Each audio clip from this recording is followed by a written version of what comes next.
नमस्कार, मैं वीना दुबे और आप देखना शुरू कर चुके हैं सीधी खास तक। इस वक्त मैं दुर्ग के शक्ति नगर के उसी स्थान पर खड़ी हुई हूँ जहाँ पर कल नगर निगम के द्वारा तोड़फोड़ की कार्यवाही की गई। आप देख सकते हैं इस जगह पर एक होटल का संचालन किया जाता था जिस पर तोड़फोड़ की कार्यवाही की गई। जानकारी के अनुसार होटल जो था वो अवैध था और कहीं न कहीं नगर निगम द्वारा इसे अवैध घोषित करते हुए तोड़ने की कवायद की जा रही थी। इसी बीच इसी होटल और इसी जगह जिस व्यक्ति के द्वारा होटल का संचालन किया जा रहा था उससे जुड़ी हुई एक खबर भी सामने आई। जी हाँ, आप सभी को याद होगा 15 फरवरी महाशिवरात्रि के दिन दुर्ग के शक्ति नगर में एक बड़ी ही दर्दनाक घटना को अंजाम दिया गया। दर्दनाक घटना ये है कि महाशिवरात्रि के दिन भगवान भोलेनाथ की बारात निकाली जा रही थी। यहाँ पर कुछ दूर पर जो जगह है वहाँ से भगवान भोलेनाथ की बारात निकाली जा रही थी।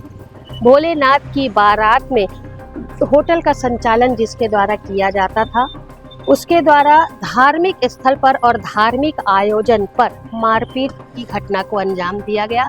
मारपीट ऐसी कि उस मारपीट में एक नाबालिग की जान चली गई, जिसके बाद इस पूरे विषय को एसपी ने संज्ञान में लिया और एसपी के आदेश के बाद एसपी दुर्ग जिले के विजय अग्रवाल उनके द्वारा बार बार नगर निगम को कहा जा रहा था। इसके बाद आखिरी में नोटिस जारी किया गया। नगर निगम को बताया गया कि जो दुकान है ये पूरी तरीके से अवैध है और चूंकि होटल के मालिक के द्वारा अवैध गतिविधियों को इसी होटल से संचालित भी किया जा रहा था, यानी कि तमाम अवैध तरीके के कार्य भी जो है वो इसी होटल में संचालित किए जाते थे। इसके साथ ही धार्मिक स्थल पर होटल के जो मालिक थे उनका बेटा जो है धार्मिक स्थल यहाँ से कुछ दूरी पर जब भोले बाबा की बारात जा रही थी उस पर मारपीट की और मारपीट करने के बाद एक व्यक्ति को मौत के घाट उतार दिया गया जिसमें नाबालिग की जान चली गई। इस पूरे विषय को संज्ञान में लेते हुए एसपी के द्वारा कार्यवाही की गई और कल इस स्थान पर जो अवैध रूप से होटल का संचालन किया जा रहा था उसको